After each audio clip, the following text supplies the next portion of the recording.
après une petite pause, Soir Santé revient. Les vacances sont finies aussi pour les élèves. Demain, près de 12 millions d'élèves vont devoir reprendre le chemin de l'école après 4 mois de repos, ce qui est un peu long.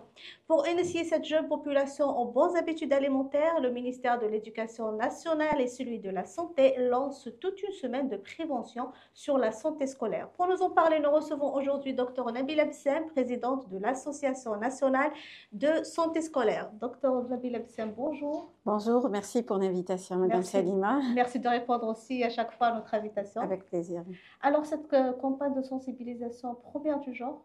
Ben oui, c'est une première. Elle est organisée par le ministère de l'Éducation en collaboration avec le ministère de la Santé. Donc, ce qui est important, c'est une semaine dont les portes de santé scolaire seront ouvertes aux élèves et ce qui est impressionnant cette année, pour une première, les portes seront ouvertes aux parents. Donc, les parents peuvent participer à cette semaine avec leurs enfants. Comment ça va se dérouler? Je sais que ça ne devrait pas impacter les cours toute la semaine. Non, c'est un programme bien défini, bien étudié, adressé par le ministère de l'Éducation aux enseignants. Donc, ça sera vraiment bien organisé. Comment ça va se dérouler? C'est à travers des ateliers pratiques destinés aux enfants. Chaque tranche d'âge, ça dépend des thèmes qu'on va aborder. Par exemple, pour le primaire, c'est l'alimentation saine, c'est l'hygiène corporelle, là, le lavage des mains, l'hygiène bucco-dentaire. Donc, les enfants vont apprendre les techniques de lavage des mains, c'est-à-dire une démonstration de cette technique au lavabo, comment se brosser les dents, quand, etc. En collaboration avec les professionnels de la santé, bien sûr, des UDS. Animé par les médecins de santé scolaire.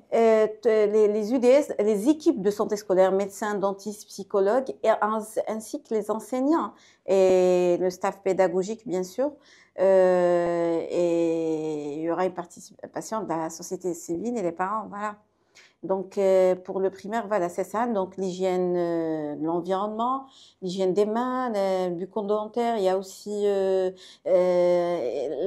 qui est un peu exceptionnel, c'est des ateliers vraiment pratiques, cela veut dire. Ils vont participer, les élèves, à travers des ateliers de coloriage, des concours de dessin. Ils vont préparer un repas idéal, équilibré avec leurs parents. C'est ça ce qui diffère cette année. Et donc, en même temps, on va lutter contre le goûter moins malsain. Ça, c'est de 1. Pour le CEM, lycée, donc ça sera aussi des ateliers. Il y aura comment dirais-je, des panneaux informatiques, des flyers, des dépliants, des dessins, des enfants. Et là, il y aura disons, des concours, des quiz, questions-réponses. Voilà, c'est ça. C'est des séances de combien de temps? Selon le ministère de l'Éducation, 1 heure de temps. Pour chaque niveau. Puisqu'on parle du goûter, est-ce que vous ne pensez pas que l'école devrait interdire le goûter comme cela s'est fait ailleurs pour lutter contre l'obésité? Ben oui, on n'arrive pas à l'interdire parce que tous les parents... Ça a été interdit dans d'autres pays. Oui, mais en Algérie, c'est que le problème, c'est que nos enfants ne prennent pas un petit-déj équilibré, varié, voilà. Et notre politique de santé, c'est apprendre aux parents et les encourager à préparer un petit-déj bien équilibré à leurs enfants et qui les encouragent leurs enfants pour prendre ce petit-déj. Si c'est OK, on peut enlever et supprimer le goûter. La lunchbox est composée de sucre. Ben oui, si c'est OK, mais s'ils ne mangent pas la matinée, les enfants, et ils viennent avec un goûter malsain, on doit aussi les sensibiliser envers ce goûter. Il doit être bien sûr bien équilibré. On n'arrête pas Justement, on en parle, c'est la même chose. Justement, cette année, on peut, disons, organiser un concours meilleure boîte à collation, équilibré. C'est-à-dire, on peut Ça va être encourager les temporaire parents. aussi, hein. Oui, vous savez, Madame Salima, comment dirais-je, changer un comportement malsain, c'est la mission la plus difficile. Le médecin peut traiter une maladie, des symptômes, mais la prévention, c'est une des missions les plus difficiles en matière de santé. Voilà. Mais justement, cette semaine, c'est suffisant. Comment inscrire cette stratégie à long terme Ça doit être, dans le long ça terme? doit être, il doit y être une continuité. Pas uniquement cette semaine, c'est vraiment insuffisant. Mais quand même, c'est une porte d'entrée, disons, c'est une bonne idée, c'est une bonne stratégie pour un début, disons. Mais il doit y avoir une Les enseignants continuité. ne devraient pas prendre le relais pour rappeler chaque jour que Justement, les enseignants doivent jouer ce rôle avec le personnel de la santé, professionnels de la santé. C'est-à-dire, ils doivent avoir des séances d'éducation pour la santé régulières. Régulières, c'est-à-dire pas uniquement cette semaine, mais ça doit être d'une manière répétitive, régulière, en utilisant pas mal de techniques pour un bon apprentissage, c'est-à-dire un apprentissage attractif. Voilà. Mhm. Euh, Aujourd'hui, quels sont les problèmes les plus fréquents de santé scolaire? Les problèmes les plus fréquents, disons, c'est les maladies qu'on dépiste. Mhm. C'est la prise en charge. On arrive à dépister, ok. Mais la prise en charge, le suivi Défaillant? de ces, pas défaillante, c'est-à-dire, ça dépend, parce que nous, comme association, on pense au national. Il y a des zones Mhm. éparses, il y a des enfants nécessiteux, il y a les spécialistes qui manquent quelque part, vous voyez. Oui. Il y a même à Alger ici, donc on aurait aimé qu'il y aura une consultation enfant scolarisé ophtalmo tel jour. C'est un souhait, donc des UDS de référence on voulait des UDS de référence, c'est-à-dire là où il y a des spécialistes, un ophtalmo, un CCIiste il doit suivre les ectopies testiculaires, je Les sais pas, dentistes. les dentistes on a, Mhm. Dieu merci, on a comment dirais-je, les fauteuils dentaires à l'UDS, un peu partout. C'est vrai, c'est pas dans toute l'Algérie, mais ça va, ça va. Mhm. Nous pourrons dire ça va. Les UDS sont dotés avec des Équipement. voilà, fauteuils dentaires, des équipements dentaires. Dieu merci. Et la prise en charge, on essaye, comment dirais-je, de Tant bien minimiser. que mal. Ben oui, Dieu merci, mais ça reste toujours insuffisant. Et il y a une coordination entre les IDUS et les EPSP. Bien sûr, on est les personnels, les équipes de santé scolaire, c'est le personnel des EPSP. Et ils sont Il y a une chapeautés par les... orientation systématique de l'élève vers Ben ces... oui, de l'UDS vers la polyclinique la plus proche, voilà. Et sinon, vers les hôpitaux, si ça demande des C'est l'EPS chirurgies. qui décide. C'est le médecin spécialiste de l'UDS, de l'EPSP. Il y a toujours une coordination. Mhm. Il y a toujours. Il y a la prise en charge seulement, ça manque dans quelques zones, voilà. Il y a surtout en matière de BAV, baisse d'acuité visuelle, il y a des enfants qui n'ont pas les moyens pour acheter des lunettes, ils sont quand même chers. Oui. Voilà, donc Il y a une convention avec il y a eux. une convention, mais ça reste quand même, c'est-à-dire euh, on doit faire plus attention quand même. Et quelles sont aujourd'hui les actions menées sur le terrain en matière de santé scolaire? Et à la vaccination, donc la vaccination, c'est une tâche à plus importante. Il y a, Systématique. ben oui, systématique, c'est les premières années primaires cette année, antidiphtérie, coqueluche et tétanos, polio, voilà. Donc il y a aussi première année moyenne et première année lycée. Le rappel d'été adulte, des antidiphtériques, antitétanos adultes. Et puis après le lycée, c'est la fac et chaque 10 ans, il va Il y a un vaccin, un refaire son rappel. rappel. Voilà, un rappel. Voilà. Quels sont les objectifs attendus de cette campagne? Les objectifs attendus de cette campagne, c'est-à-dire on veut apprendre aux élèves les bons comportements et changer les comportements malsains. On veut que les parents participent et savent, qui sachent des problèmes de santé en milieu scolaire, de ce qui est fréquent. tels que, par exemple, pourquoi on doit faire une éducation sanitaire en ce qui concerne l'hygiène corporelle, pour éviter la pédiculose, pour éviter le lavage des mains, on insiste, pour éviter les maladies transmissibles par les mains, surtout l'hépatite A, l'hygiène bucco-dentaire pour éviter les caries, donc l'alimentation saine pour éviter l'obésité et le diabète et le surpoids et les complications de l'obésité. Au CEM, on doit lutter contre les boissons énergisantes. Vous savez, la composition, elle est pleine de caféine et d'autres substances. Ça continue. Ben oui, c'est un fléau de 10 ans, surtout ces dernières années. Donc, on doit lutter sur ça. Donc, les parents, je crois, par manque de sensibilisation, d'information, ils ne savent pas les dangers de ces boissons énergisantes. Donc, on doit sensibiliser. On doit lutter contre le tabagisme, contre la cigarette électronique, la chicha, surtout les filles maintenant. Oui. Ben oui, c'est devenu, disons, diffus. La drogue, ça sera aussi. Ben oui, la drogue au CEM et au lycée, donc on doit sensibiliser, on doit lutter contre la drogue. Au lycée, les maladies sexuellement transmissibles, c'est l'âge. On doit lutter contre l'addiction aux écrans, contre la violence à l'école, la violence scolaire, voilà. Donc c'est un des problèmes les plus fréquents, contre l'harcèlement sexuel aux écoles. C'est un des problèmes. Mais c'est des sujets qui restent tabous. Qui restent tabous, mais on doit aborder. Il faut casser ce tabou.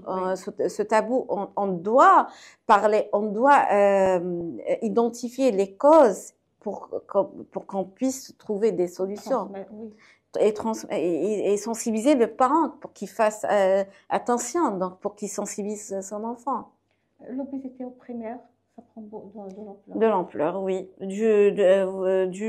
Donc à la sédentarité, donc même au CEM, au lycée, donc avec la puberté. Donc l'obésité, elle prend de l'ampleur. Le goûter malsain, la malnutrition, la sédentarité, ils font pas assez d'activité physique, donc tout ça, ça impacte sur la santé des élèves. Donc. Quels sont les thèmes mis en avant durant cette campagne? Pardon? Les thèmes qui seront mis en avant durant cette campagne. C'est l'alimentation saine, la promotion de l'activité physique, la lutte contre la drogue et les boissons énergisantes. Voilà, c'est ça. Pourquoi faire participer les parents? Comment les impliquer justement? Justement, il faut que les parents participent aux ateliers pratiques de leurs enfants. Donc comment? Ils préparent disons un repas idéal, équilibré, un goûter équilibré, au dessin, aux ateliers de coloriage. On peut même mettre en place des conférences débats, c'est-à-dire en ce qui concerne la prévention contre les accidents domestiques, comment gérer le stress de son enfant, surtout de l'adolescent. Voilà, donc on peut créer des espaces d'échange entre les parents et les professionnels de la santé. Les parents peuvent poser des questions en disant sombre ou je sais pas aux professionnels de la santé. Même si les parents sont conscients, on a du mal avec nos enfants de leur faire manger. Justement, c'est l'occasion. Donc c'est un début pour eux, surtout en milieu scolaire. Vous savez, depuis des années, personnellement, je fais ces ateliers avec l'enfant. Il mange sur place. Tous les légumes qu'il a préparés, sans vinaigrette, mais à la maison, non. Mais quand il y aura la maman et le papa, ça les encourage c'est-à-dire de répéter ces ateliers à la maison, parce que nous, on prépare ce repas équilibré sous forme d'un Mickey, des couleurs, il y a des couleurs, comment dirais-je, une préparation assez impressionnante et attractive. C'est-à-dire, on insiste sur la mémoire visuelle et surtout quand l'enfant touche. Nous, on veut faire comprendre aux parents que vous n'êtes pas spectateur. Par contre, vous êtes un acteur essentiel de la santé de votre enfant. Voilà, c'est ça ce qui est important. Quel est le rôle des enseignants? Ah, non, l'enseignant, c'est le chef de file. Donc, c'est l'éducateur, c'est l'observateur, c'est le médiateur et c'est l'animateur. Éducateur, comment? Il doit organiser des séances avec les professionnels de la santé et d'éducation sanitaire. Il peut intégrer dans son cours des thématiques de santé et il peut utiliser comment dirais-je, des techniques attractives, par exemple des pièces de théâtre, des sketchs, et là l'enfant ne va pas s'ennuyer. Oui. Il peut suivre à chaque fois, il peut aborder un sujet de santé.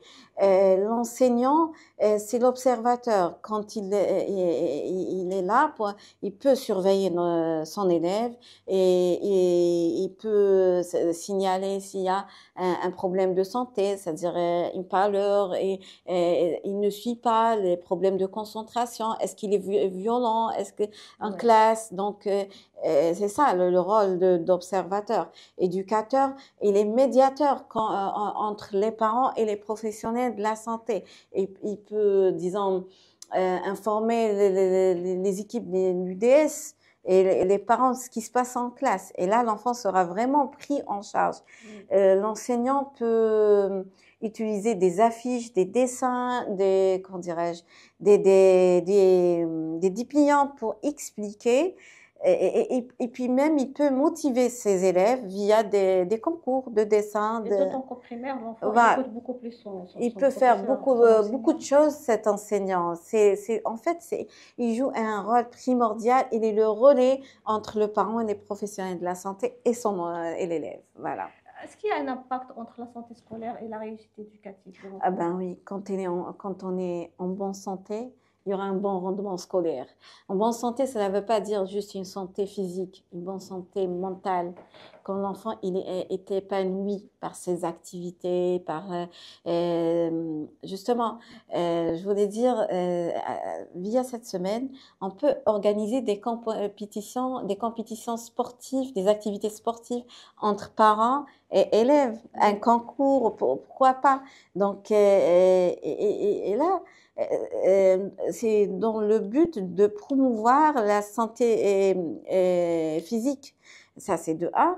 Et si on a une bonne santé physique, l'enfant défoule bien en sport et il mange bien d'une façon saine, équilibrée. Et donc, il y aura un bon travail, un bon rendement scolaire. Si il mange juste des sucreries et des gras, qu'est-ce qui va se passer? Comme vous avez dit, Madame Selina, il y aura l'obésité, le surpoids et l'hyperactivité et les troubles de concentration et l'impulsivité. N'oubliez pas qu'il y a le trouble, un trouble qui devient de plus en plus fréquent. C'est bien les troubles, les TADA, les troubles d'hyperactivité et le déficit d'attention, qui est mal diagnostiqué, mal pris en charge parce que c'est un trouble, en fait, il est neurologique. Il y a un problème de sécrétion d'hormones, la noradrénaline, la dopamine. Donc déjà, pour le dépister, c'est pas évident parce que le prof, il comprend que c'est un enfant qui veut pas suivre, il est hyperactif, alors c'est un enfant qui a un problème de santé. Et à qui l'adresser? C'est pas uniquement le psychologue clinicien de la santé scolaire, c'est au pédopsychiatre. Il a même besoin d'un traitement. Et là, le parent, il n'arrive pas à avaler le diagnostic, il n'arrive pas à avaler le traitement médical, il croit qu'il devient le pédopsychiatre, c'est mon enfant, ils nous disent mon enfant n'est pas fou là, mais non, il est hyperactif, il est impulsif, il a un trouble, on veut l'aider. Si on n'arrive pas à l'aider, ça se corrige avec le temps, bien sûr, parce qu'il y a une différence entre un trouble psychologique et un trouble neurologique. D'accord? Il y a aussi des problèmes d'énurésie dont on doit suivre ces enfants. Donc, si l'enfant souffre de son énurésie, il y aura toujours l'odeur, c'est-à-dire il sera maltraité par ses camarades, vous voyez. Donc, le parent doit comprendre qu'il y a un traitement, pas uniquement énurésie égale un trouble psychologique, non. il lui faut un traitement et ça donne et aucun effet secondaire.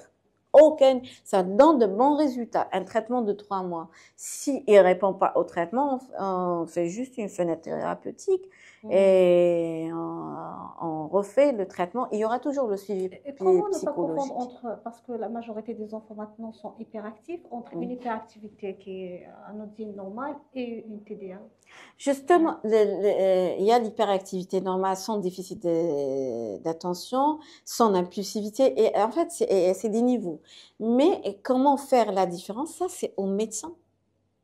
Au médecin, il faut interroger son enseignant, ses enseignants, ses parents, comment ils se comportent à la maison, parce que c'est un enfant qui peut pas accomplir ses tâches. On peut le reconnaître. Et ben voilà, il coupe la question de son enseignant, il laisse pas compléter. Donc c'est un enfant bien défini de caractère et de profil et de comportement, voilà.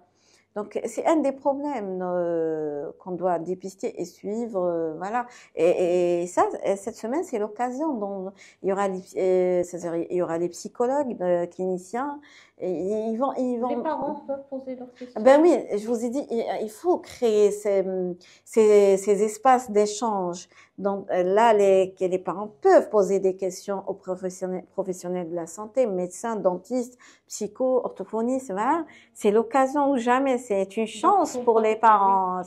En fait, c'est une première chance. Vous savez, on avait ce problème, c'est-à-dire on peut pas éduquer un enfant en matière de santé sans éduquer son papa, ses parents. Pourquoi? Parce que s'il apprend le goûter sain, et c'est le parent, parce que la maman n'a pas le temps, on doit acheter ben oui. Donc, mais si on arrive à lui expliquer, donc tu vas pas perdre du temps juste en coupant une carotte, du concombre ou juste des dattes. Généralement, ils ne mangent pas les enfants. Mais tout dépend comment vous éduquez votre enfant. C'est à nous. On est fautif en fait. C'est le parent qui a ramené. On devrait insister à charge. On devrait insister. Insister et ne pas baisser les bras. Quels sont les changements attendus de cette campagne? Les changements attendus, au moins, c'est-à-dire de un, les parents sachent, les parents doivent savoir ce qui se passe à l'école, ce qu'il y a comme problème de santé. Quels sont c'est-à-dire les défis de cet élève en milieu scolaire, c'est-à-dire parce qu'il y a, c'est une société en fait à l'école, donc il va apprendre des comportements. Si votre enfant, par exemple, ramène un goûter sain, alors que les autres non, donc il va être, comment dirais-je, contaminé ou il va apprendre les mêmes comportements de ses camarades. Il va se sentir exceptionnel. Est-ce que l'enseignant ne devrait pas justement c'est ça. cet élève? Justement, c'est ça l'impact de cette semaine. Il y aura une collaboration entre les professionnels de la santé et les enseignants et les surveillants, les conseillers d'éducation. Tout le monde est impliqué pour fixer un seul objectif, c'est bien la santé, préserver la santé des élèves. Valoriser les comportements. Et valoriser les comportements. Comment inscrire cette initiative dans la continuité?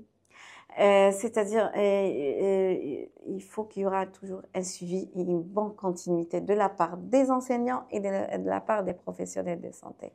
Il y a toujours la santé, le ministère de la Santé, ils vont organiser une semaine maghrébine de la santé scolaire, une semaine de prévention. Il y aura tout, et là, les médecins les équipes de santé scolaire sont censées d'organiser des séances d'éducation sanitaire dans c'est-à-dire tout au long de l'année. Et on aimerait bien que le personnel de l'éducation collabore avec les professionnels de la santé. S'implique. Ben oui, il s'implique, il intègre surtout l'enseignant, c'est très très important. Voilà. Et on rappelle, docteur, qu'un petit déjeuner salé est beaucoup plus sain qu'un petit déjeuner ben sucré. Oui, il faut jamais manger de sucre avant 13 heures. Ah oui. Ah ben oui.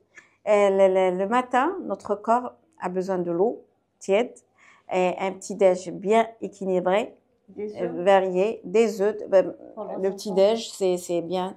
Doit être riche en protéines, soit des œufs, soit des escalopes, de légumes, de l'amidon. Donc, on peut prendre un petit morceau de pain, pas blanc, un pain complet, voilà. Et voilà, et boire de l'eau. Et j'ai un message aux enseignants, laissez les enfants boire de l'eau. L'enfant Oui. au primaire ne peut pas garder sa place, être discipliné s'il prend pas de l'eau chaque 45 minutes. C'est pour éviter qu'ils sortent au Ok, sanitaire. pour Les eux, enfants. il doit pas sortir au sanitaire. Ouais. Non, mais l'enfant doit boire de l'eau pour qu'il puisse se concentrer beaucoup plus, à bien apprendre, bien assimiler ses cours. Voilà. Donc, c'est important de l'eau. Ben, je me dis, l'eau, il est toujours, je dis, les mêmes mots aux élèves pour qu'ils puissent comprendre et j'essaie de simplifier déjà notre corps, à partir de la Oui. peau de Oui. l'être humain. Donc, elle a besoin de l'eau, elle doit être hydratée. Et on va rentrer, il y a le côlon, c'est comme une éponge, il a besoin de l'eau pour qu'on puisse faire une bonne digestion et un bon vidange. Et si on parle des reins, il leur faut de l'eau. Si le cerveau, il faut donc c'est primordial l'eau. Et on est là, on est justement cette semaine, c'est une occasion pour nous comme professionnels de santé, comme association nationale de santé scolaire, pour apprendre aux parents et aux élèves l'importance de bien suivre la pyramide alimentaire. Comment? La pyramide alimentaire, là où il y a, c'est-à-dire, en fait, c'est une pyramide, là où il y a la grande partie, ce qu'on a besoin de plus, c'est-à-dire la base, c'est l'eau et le sport. Donc, de un. Et puis, on a ce qui est amidon, donc le pain, le riz et les pommes de terre et les légumes et les fruits. Jusque-là, on n'a pas parlé de poissons Oui, et voilà. Donc, il y a ce qui est important, l'eau, le sport et puis l'amidon et les légumes et les fruits. Après, on a ce qui est les protéines, c'est les féculents, tout type de féculents, les haricots, les lentilles, etc. Et puis, là, on va passer aux œufs, les viandes blanches et rouges, et voir les poissons qui sont riches en oméga 3. Et puis, et là, ça commence à devenir de plus en plus de taille. Donc, il y aura les gras. On préfère l'huile de soja ou l'huile d'olive, etc. Et puis, les produits laitiers. Et le sommet de la pyramide, c'est bien les sucreries qu'on a jetées en haut. Ben, c'est ça. C'est très important de suivre ça. C'est-à-dire, c'est pas important. Et j'ai ce message à donner aux parents. C'est pas important qu'on soit riche, on a de l'argent pour qu'on puisse faire, voilà, manger sainement ou préparer un plat, un repas équilibré. Juste avec un petit peu, c'est-à-dire un petit peu d'argent, donc un œuf, un morceau de pain complet ou du riz. Si on mange du riz, on mange pas du pain. Donc c'est de l'amidon aussi et des légumes. Et on change chaque jour, donc une soupe de légumes, une salade. C'est important que les enfants apprennent de manger la salade, surtout en premier lieu, parce que elle est pleine de fibres et ça facilite la digestion et c'est-à-dire il va pas demander d'autres sucreries, vous voyez. Donc c'est pas coûteux. On doit avoir, comment dirais-je, une culture sanitaire, une culture de consommation sanitaire, voilà. C'est ça ce qui manque, voilà. Le bol du lait le matin qu'on oblige nos enfants à prendre, c'est la base. Au milieu scolaire, on n'a pas besoin du lait. Et on n'a pas besoin du lait, je vous le dis, je vous répète. Alors c'est faux, les parents, ce qu'on va dans les rues pas mal pour acheter un sachet de lait, non. Ce qui est important, la matinée, je vous ai dit manger comme un roi, Oui. un petit déj comme le petit déj du roi. Il faut manger comme un prince, et dîner comme un pauvre malheureux. Voilà. Donc le matin, je mange bien, je déjeune bien. Cela veut dire, je prends des légumes concombres, la carotte. On peut faire pas mal de Généralement, les choses. enfants n'aiment pas manger le matin. Comment les inciter à Ça- accepter? je dois être un bon exemple, moi-même, Oui. comme parent. Et même l'enseignant, il doit les enseignants, les enseigner et être un bon exemple pour qu'ils apprennent les enfants, les élèves, les bonnes pratiques de leurs enseignants. Et c'est la même chose à la maison. Je dois commencer par moi-même. Je ne peux pas changer de comportement si moi-même je mange n'importe quoi. Si moi-même je ramène de la limonade, des boissons gazeuses ou des boissons énergisantes. Si moi-même je mange des sucreries le matin, ils vont me suivre. L'enfant, c'est comme une caméra à la maison. Il voit tout, il fait comme vous, il copie tout. Donc, je préfère que je commence par moi-même et je les motive à préparer avec moi un déjeuner sain, un repas équilibré à la maison. Puis, avec le temps, ils vont apprendre. Seulement, il ne faut pas baisser les bras. Surtout s'ils ils avaient des comportements malsains. Il faut être patient, avoir un grand cœur. L'éducation n'est pas facile. C'est-à-dire, je me dis toujours et je dis toujours aux parents, et votre enfant, c'est votre projet. Il faut bien l'étudier. Certes, on travaille, on ramène de l'argent, mais l'éducation de nos enfants, c'est primordial. C'est ce qu'on va, c'est-à-dire ce qu'on fait maintenant, ce qu'on donne maintenant à nos enfants après. Donc, je vous ai dit, et là, l'enfant, il a le droit de se tromper, il a le droit de faire des bêtises, il a le droit de... C'est l'âge, c'est l'âge. On est là pour l'orienter, pour l'encadrer, pour le soutenir. Et voilà, donc changer un comportement, je vous ai dit, c'est pas facile, c'est pas évident.